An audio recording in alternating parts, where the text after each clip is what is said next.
بغض رکھتا ہے، اللہ فرماتا ہے میں اس کے ساتھ اعلان جنگ کرتا میرا اس کے ساتھ اعلان جنگ ہے. تو آج ہم اللہ ماشاءاللہ دور ہو چکے ہیں اولیاء کرام سے. تو اولیاء کرام کے قریب رہنے سے ہمیں بڑے فوائد ملتے ہیں. اور اولیاء ہمیں صراط مستقیم پر چلنے کا طریقہ ارشاد فرماتے ہیں. اور اگر اللہ کا ولی پیر جسے ہم کہتے ہیں، اگر پیر کامل ہو تو اگر مرید میں کچھ خامی بھی رہ جائے تو وہ پیر اس کی کچھ نہ کچھ گنجائش پوری کر دیتا ہے. ایک مرتبہ کا ذکر آتا ہے کہ ایک شخص تھا، وہ کسی پیر کا مرید نہیں ہوتا تھا. اس کی بیوی جو تھی وہ تو مرید تھی کسی نہ کسی پیر کی، لیکن وہ جو شخص تھا وہ ہر پیر میں سے کوئی نہ کوئی دکھ نکالتا، ان کے ساتھ بغض رکھتا تھا. کسی پیر کو دیکھتا کہ جی یہ پیاس کی وجہ سے ایک سانس سے پانی پی لیا، نہیں میں ان کی بیعت نہیں کرتا، یہ پیر کے قابل نہیں. یعنی کوئی نہ کوئی ان میں سے شک نکال لیتا، ان کے ساتھ ان کی بیعت نہیں کرتا، ان کے ساتھ محبت نہیں کرتا. آخر کار اس کی عمر 60 سال ہو جاتی ہے.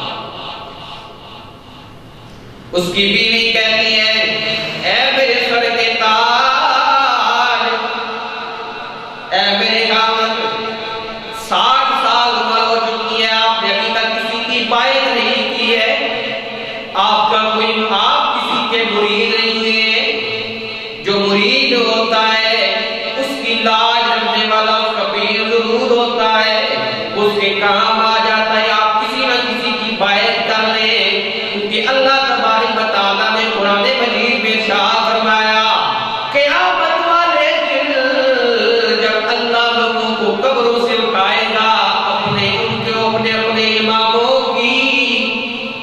اپنے اماموں کی پیچھے اٹھائے گا، ان کی فہرست میں اٹھائے گا، لیکن آپ کا امام یعنی آپ کا پیر تو ہے نہیں، آپ اٹھیں گے کس کے پیچھے؟ اور فرمایا جس کا کوئی پیر نہ اس کا شیطان پیر بن جاتا ہے. آپ کسی نہ کسی کی بیعت کر لیں. یہ بات کرنے کی دیر تھی. اس بزرگ 60 سال کے بزرگ کے دل میں ڈر پیدا ہو گیا. بیوی نے کہا کہ کوئی پتہ نہیں کب موت آ جائے، کیا شاید کل صبح کا سورج تو نکلے گا، لیکن پتہ نہیں آپ اسے دیکھ سکیں گے یا نہیں. آپ کسی نہ کسی کی بیعت کر لیں، موت کا کوئی وقت نہیں ہے، جلدی بیعت کر لیں. ہم کے دل میں اب خوف پیدا ہو گیا ہے، ڈر پیدا ہو گیا ہے کہ موت نہ آ جائے. کسی نہ کسی پیر کی ذرا بیعت تو کرو. بیوی سو گئی، رات عشاء کی نماز پڑھی، بیوی بھی سو گئی، خاوند بھی سو گیا، لیکن خاوند کو نیند نہیں آ رہی. بیوی سو گئی لیکن خاوند کو نیند نہیں آ رہی، جاگ رہا ہے.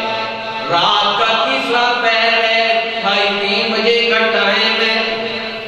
اس نے طے کر لیا، اپنے رب سے وعدہ کر لیا، یا باری تعالیٰ، اس سے پہلے تو میرے ہر مرتبہ یہ دیکھتا رہا ہوں کہ اس پیر کے اندر یہ خامی ہے، اس پیر کے اندر یہ خامی ہے، لیکن یا باری تعالیٰ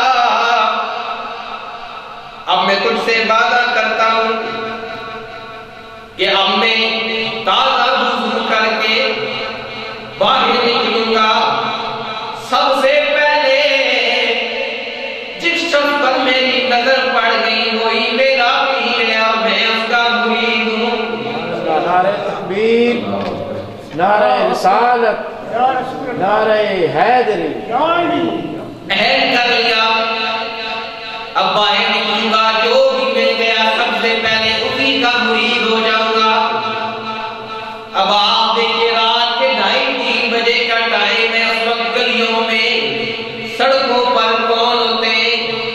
چور پھر رہے ہوتے ہیں. بہت خطرناک نکل پڑا، تازہ وضو کر کے نکلا، دروازہ کھولا، ایک لشکر گزر رہا تھا، چوروں کا، ڈاکوؤں کا لشکر ہے، باقی سب آگے چلے گئے، سب سے پچھلا جو شخص تھا اس پر اس کی نظر پڑ گئی، قریب گیا، پاؤں میں گر گیا، میرے پیر ہے مجھے ذرا بائیں کو کر دے۔ وہ حیران ہو گیا، میں تو چور ہوں، میں تو چوری کرنے آیا ہوں، یہ مجھے پیر بنا بیٹھا ہے۔ اس نے کہا کہ بھائی میں کوئی پیر نہیں ہوں، کوئی فقیر نہیں ہوں، میں تو چور ہوں، میں تو چوری کرنے آیا ہوں، آپ مجھے نیک شخص لگ رہے ہیں، میں پیر نہیں ہوں، میں تو چور ہوں، مجھے چھوڑ دے۔ اس نے کہا میں عہد اپنے رب سے کر چکا ہوں، وعدہ کر چکا ہوں، میں جب گھر سے باہر نکلوں گا، جو مجھے سب سے پہلے نظر آ گیا وہ میرا پیر ہے اور میں اس کا مرید ہوں۔ آپ مجھے نظر آ گئے، میرا جو وعدہ ہے میں تو آپ کی بیعت کروں گا، آپ میرے پیر ہیں۔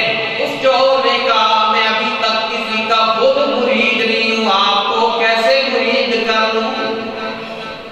اس نے کہا کہ میں تو چور ہوں، جو بھی آپ کہہ رہے کہ میں چور ہوں۔ اس نے کہا کہ اب دیکھ لینا، چور کہنے لگتا ہے میرے باقی ساتھی مختلف گھروں میں چلے گئے ہیں چوری کرنے کے لیے، میں بھی چوری کے لیے ہوں، آپ یہاں بیٹھے، میں آپ کے سامنے یہ سامنے والا کرے یہاں جاتا ہوں، چوری کرتا ہوں، پھر تو آپ کو یقین آ جائے گا کہ میں چور ہوں۔ اس نے کہا جو بھی تم کر لو میں آپ کا مرید ہو کے ہی رہوں گا، لیکن چلے آپ جائیں۔ وہ چور جاتا ہے، مرید باہر بیٹھا ہے کہ جب یہ چور اندر سے واپس آئے گا میں اس کی بیعت کروں گا، مرید ہو جاؤں گا۔ وہ چور اندر جاتا ہے، اندھیرا ہے، کوئی روشنی کا انتظام نہیں ہے، ہاتھ لگاتا ہے کہ اسے کوئی چیز مل جائے، کیونکہ جس شخص کا گھر ہے وہ جب باہر نکلتے ہیں بڑے خوبصورت قسم کا لباس ہوتا ہے، بڑا شاہانہ لباس پہن کر آتے ہیں، آج دیکھیں گے کہ گھر سے کیا نکلتا ہے، چوری کروں گا۔ ہاتھ لگایا تو ایک طرف مصلی ہے، دوسری طرف تسبیح موجود ہے، وہ گھر کس کا ہے؟ غوث اعظم، قطب اعظم، غوث پاک 11ویں والی سرکار کا گھر ہے، ان کے گھر میں چوری کرنے کے لیے چلا گیا، جانتا نہیں تھا یہ کون ہے۔ گھر کے اندر جاتا ہے، چوری کی کوشش کرتا ہے، کوئی چیز نہیں ملتی۔ اسی وقت حضرت خضر علیہ السلام حاضر ہوتے ہیں، عرض کرتے ہیں غوث پاک، کرم کے اندر کل کا جو کتب تھا وہ فوت ہو گیا ہے، اس میں انتقال ہو گیا ہے، اور وہاں کتب کی بڑی سخت ضرورت ہے، صبح سورج نکلنے سے پہلے کوئی کتب وہاں پر منتخب فرما دیں۔ غوث پاک نے فرمایا او خضر علیہ السلام کتب لینے آئے ہیں، وہ کمرے کے کونے میں جو چور بیٹھے اسی کتب بنا دیتے ہیں، آئے اسی کتب بنا دیتے ہیں، وہ کتب ہے اسے لے جائے گا۔ اب چور پر نظر پڑ گئی غوث پاک کی، کیونکہ نگاہ ولی نے یہ تاثیر دیکھی ہے، نگاہ ولی نے یہ تاثیر دیکھی ہے، بدلتی ہزاروں کی تقدیر دیکھی ہے۔ غوث پاک کی نگاہ ہوگی اب چور پر، اب چوری ڈاکہ ڈالنا سب بھول گیا، کچھ یاد نہ رہا، بس اب اللہ کے ولی کی محبت دل میں پیدا ہو جاتی ہے، اب ان کے ساتھ پیار ہو جاتا ہے، ان کے چہرے کی زیارت کر رہے ہیں،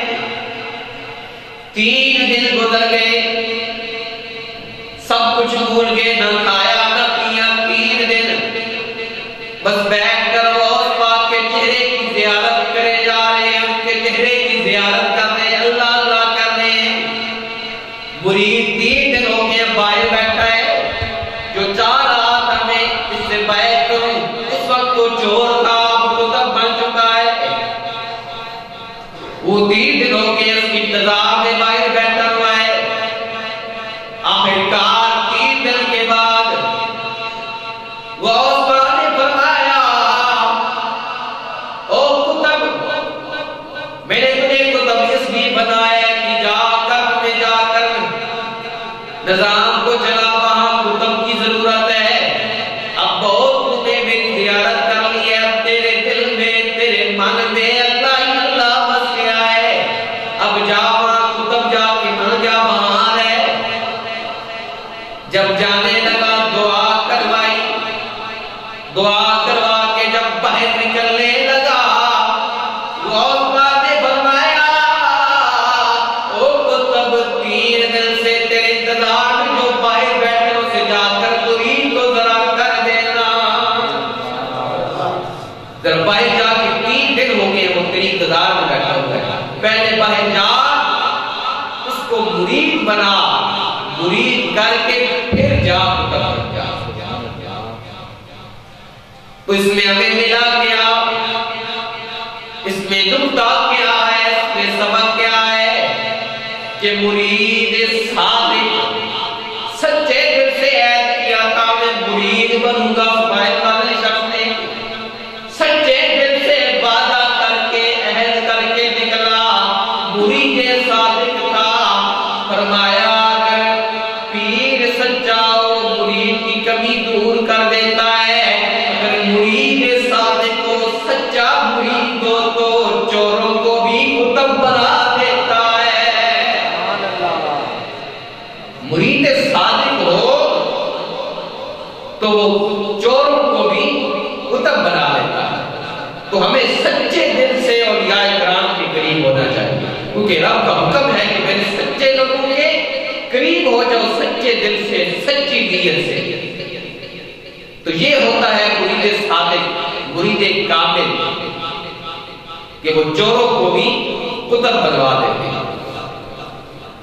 اسی طرح غوث پاک گیاری والی سرکار کا تو بھی جو ساری زندگی غوث پاک کے کپڑے دھوتا رہا.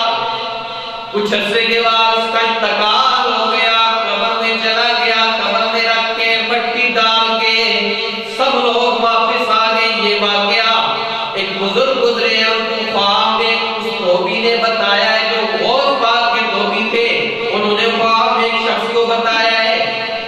وہ فرماتے ہیں کہ جب مجھے وہ رکھ کر دھوبی فرماتے ہیں کہ جب مجھے قبر کے اندر رکھ کر پڑیاں لگا کر مٹی ڈال کر سب لوگ واپس آ گئے. ادھر منکر اور نکیر آ جاتے ہیں قبر میں اور آ کر کہتے ہیں بر رب کا ہے قبر میں آنے والے تیرا رب کون ہے؟ تیرا رب کون ہے؟ وہ کہتے ہیں میں غوث پاک کا دھوبی ہوں. وہ کہتے ہیں مادین کا تیرا دیا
میں تو اس پیر کا دھوبی ہوں جنہوں نے کبھی زندگی میں کسی بے نمازی کے ہاتھوں پانی تک نہیں پیا. میں تو اس پیر کا مرید ہوں, اس پیر کا دھوبی ہوں. میں نہیں جانتا کہ میرا رب کون ہے. میں تو اس پیر کا مرید ہوں جن کی نگاہ جس پر پڑ جائے تو وہ کتب بن جاتا ہے. وہ چوروں کو بھی کتب بنا دیتے ہیں. تو میں تو ان کا دھوبی ہوں. مجھے کیوں نہیں پتا ہوگا کہ میرا رب کون ہے, کہ جنہوں نے شریعت مطہرہ پر زندگی کو گزار کر گئے ہوئے. تو دعا ہے کہ اللہ تعالی ہمیں اولیاء کرام کے قریب رہنے کی توفیق عطا فرمائے, کیونکہ رب کا حکم ہے کہ اے بندو میرے سچے لوگوں کے قریب ہو جاؤ. تو دعا ہے کہ اللہ تعالیٰ مجھے بھی اور آپ حضرات کو بھی ان عظیم باتوں پر عمل کرنے کی توفیق عطا فرمائے. ما علینا الا البلاغ المبین.